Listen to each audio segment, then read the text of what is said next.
The views and opinions of findings and/or devices discussed in this podcast are those of the host, subject matter experts, and/or guests. Facts represented constitute our understanding as of the time of the podcast, whereas updated factual information may be developed. They should not be construed as pronouncing an official Department of Defense's position, policy, decision, or endorsement. Hi, welcome to Clinical Updates in Brain Injury Science Today, or CUBIST, a podcast for healthcare providers about current research on traumatic brain injury, also known as TBI. This program is produced by the TBI Center of Excellence, or TBI COE. I'm your host, Amanda Gano. Today I'll be speaking with Dr. Donald Marion, a neurosurgeon and TBI subject matter expert at TBI COE. Don and I will discuss a study entitled Comparison of Self-Reported Lifetime Concussions and Mild Traumatic Brain Injuries Among Adults by Jill Doherty and colleagues and published in the Journal of Brain Injury in February of 2023. So hi, Don. Thanks for bringing this article to our attention. Can you talk a little bit about why this study was done? Sure. Hi, Amanda. So for decades, clinicians have debated about the definition of a concussion. Lack of agreement has led to the use of vague symptom-based criteria or inconsistent or conflicting terminology. Some use the terms MTBI or mild traumatic brain injury and concussion interchangeably, while others consider concussion a subset of mild traumatic brain injury. As you know, Amanda, TBIs were common during the Afghanistan and Iraq wars. Medical leadership was concerned that service members with a TBI would be reluctant to seek treatment. And for those with a mild TBI, they thought that the use of the word concussion instead of mild TBI would be better accepted and considered to be a less serious injury than an MTBI. In fact, there are reports that some healthcare providers prefer the term concussion over MTBI, as it is considered less likely to elicit fear and is perceived to have better health outcomes than MTBI. The Department of Defense Instructions 6490.11, originally published in 2012 to provide DoD policy guidance for the management of mild traumatic brain injury, specifically stated that in the DoD, MTBI is also known as concussion. So, the authors of this study were concerned that the general public did not necessarily consider MTBI the same as a concussion and might consider MTBI as a more serious injury. Their hypothesis was that when surveyed about a history of MTBI versus concussion, people would be more likely to say they had a concussion than an MTBI.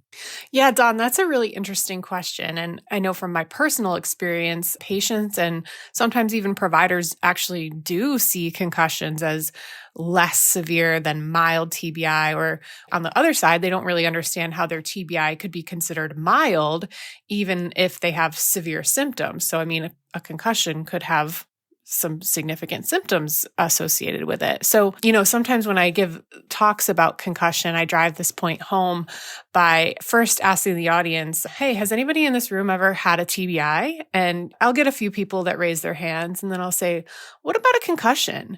Anybody ever had a concussion? And then 99% of the time, there are more people that put their hands up. So then I can go on to explain the definition. And, what if I told you that a concussion is a form of a TBI? It's a mild TBI, and then go into, the definition as defined by the DoD. So anyway, I'm really glad that this group decided to take a look at this and interested to hear more about it. So how was this study done? Sure, Amanda. So self-report data were collected from a web-based survey of U.S. adults aged 18 years or older.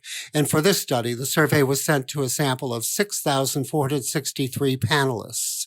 A total of 4,053, or 63% of those originally queried, completed the survey. Respondents were drawn from the Ipsos Knowledge Panel that gathers insights about U.S. consumers. Ipsos Knowledge Panel uses the delivery sequence filer of the United States Postal Service, covering almost 100% of the U.S. population. A random sample of households from across the United States are sent a mail invitation to join the panel. So you need to be invited, Amanda, to join the panel. People can't simply volunteer. It is the largest probability-based online panel in the U.S., with about 60,000 members and over 2,000 profile variables. The use of address-based sampling assures a statistically valid representation of the U.S. population, as well as many under-researched and often harder-to-reach populations. Respondents received cash-equivalent reward points for their participation in the survey. So data were weighted to be nationally representative using current population survey distributions based on sex, age, race, ethnicity, education, household income, household size, census region, and metropolitan status. Respondents were randomly assigned to receive one of two questions. Number one, a concussion can happen anytime a blow to the head causes you to have one or more symptoms, whether just for a short time or lasting a while.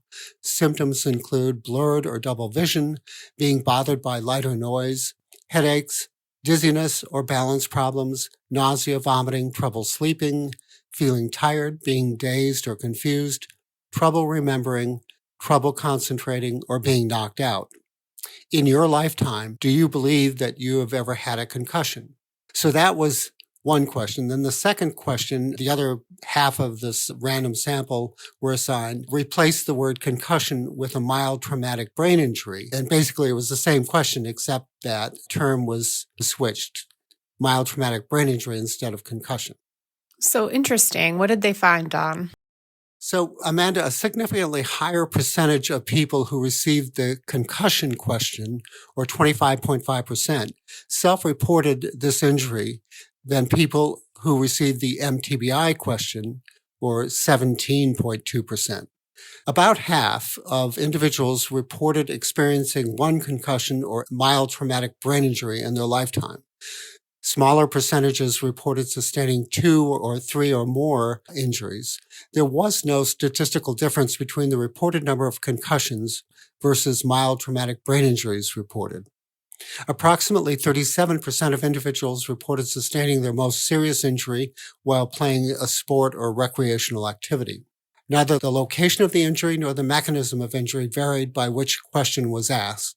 A little over half of the people reported being evaluated by a doctor or nurse after their most serious concussion or mild traumatic brain injury, and about 2/3 received care at a hospital or emergency department. There was no statistical difference in location of concussion evaluation versus mild traumatic brain injury evaluation. Overall, Amanda, about 8 in 10 or 82% received a diagnosis of their most serious injury, and a significantly higher percentage, or 91% of those, received the concussion question reported being diagnosed with concussion.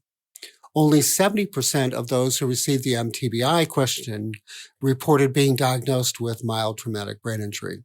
There were some differences in symptom reporting based on whether the question pertained to a concussion or mild traumatic brain injury.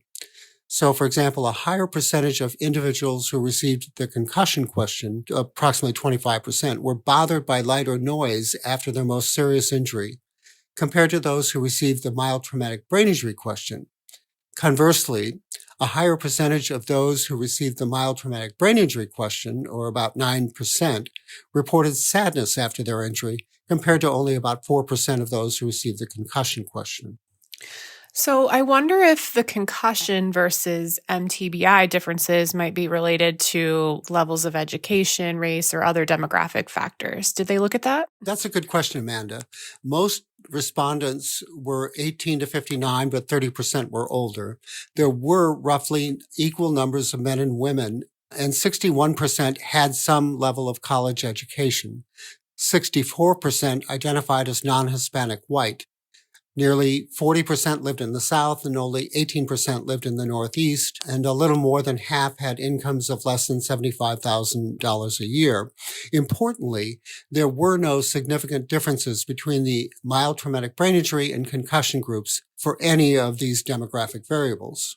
The term that healthcare providers used in their clinical interactions with injured patients seems to have had the most impact. More individuals who were given the term concussion by their healthcare provider and on the survey reported that their healthcare provider diagnosed them with that particular injury than the individuals who were given the term mild traumatic brain injury on the survey. So it is possible that a substantial proportion of persons given the term mild traumatic brain injury were told that they had sustained a concussion by their healthcare provider. Interesting. So what were the limitations of this study? Amanda, I think the primary limitation is that they used a web-based panel survey, so the results do not reflect the population that does not have access to the internet. Also, while they did indicate that 60% had at least some college education, they really didn't tell us what proportion of each group were college educated. So it's possible that more highly educated people would know that concussion and mild traumatic brain injury are the same. And then the other limitation is that affirmative responses for concussion or mild traumatic brain injury were not validated by an independent medical diagnosis. So how do you think that the use of the terms concussion versus MTBI, or even both, in patient education could impact patient outcomes? Amanda, that's a good question. It is certainly possible that using the term mild traumatic brain injury could make the patient take medical recommendations more seriously and be more likely to follow up with their provider.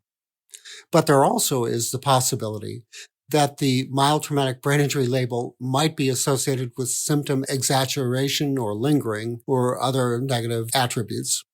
I think it is important that the provider clearly explain the two terms are synonymous, and I would recommend the use of concussion and emphasize the expectation for a full recovery. Yeah, I agree with that, Dawn. I also think even validating patients that have more significant symptoms and helping them to understand that a concussion is a mild form of a traumatic brain injury is important. So what would you say are the key takeaways? Very simply, Amanda, terms matter, as we've discussed. And a significant proportion of the public seems to think that concussions are more common and less severe than mild traumatic brain injuries. All right. Well, thanks, Dawn. That's all the time we have for today. You can stay up to date on future episodes by subscribing to CUBIST on iTunes, SoundCloud, Stitcher, or wherever you listen to podcasts, where you can also find links to the articles we discuss and other relevant resources. CUBIST is produced and edited by Vinnie White and was hosted today by me, Amanda Gano. It is a product of the Traumatic Brain Injury Center of Excellence, a branch of the Research Portfolio Management Division under the Research and Engineering Directorate of the Defense Health Agency, led by Branch Chief Captain Scott Coda, Medical Corps, United States Navy. Thank you for listening to this episode.